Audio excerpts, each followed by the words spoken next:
নাইবে আমিরুল মুজাহিদিন মুফতি সৈয়দ মোহাম্মদ ফৈজুল করিম ও আল্লামা মামুনুল হক সাহেব দামাত বরকাতুম ও আল্লামা খালেদ সাইফুল্লাহ সাহেব দামাত বরকাতুম তারা নির্বাচিত হননি দেখি মানুষগুলো হতাশ হয়ে গেছে।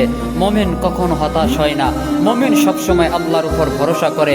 মোমেন সবসময় আল্লাহর উপর ভরসা করেই রাখে।